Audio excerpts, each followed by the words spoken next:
Saudara Satuan Reserse Kriminal Polresta Malang Kota menggelar rekonstruksi kasus mutilasi yang dilakukan oleh suami pada istrinya sendiri. Dalam rekonstruksi tersebut, tersangka memeragakan kembali proses pembunuhan dan mutilasi yang ia lakukan.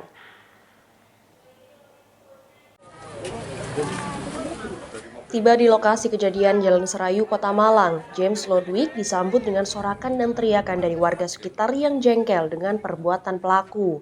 Rekonstruksi kasus mutilasi ini diawali dari pelaku dan korban masuk ke rumah hingga akhirnya terjadi percekcokan di teras rumah.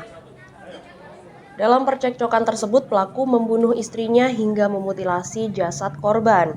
Seluruh adegan pembunuhan dan mutilasi dilakukan oleh pelaku di teras rumah.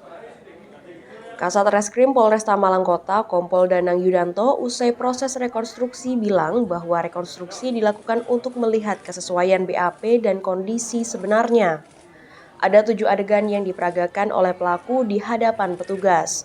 Seluruh adegan yang ditunjukkan pelaku sesuai dengan BAP.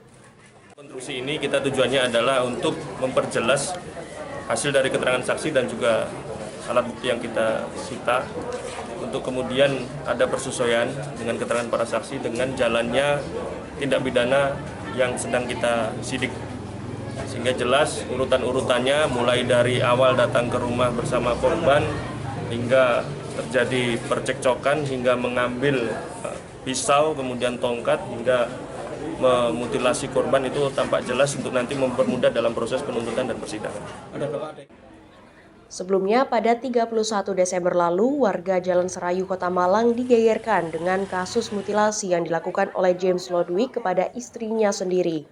Kasus ini terbongkar saat pelaku meminta tolong tetangganya untuk memindahkan barang di rumah pelaku. Saat itulah pelaku menunjukkan jasad istrinya yang telah dimutilasi kepada tetangganya tersebut.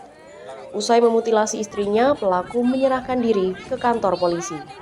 Dedi Prasetyo, Kompas TV Malang, Jawa Timur.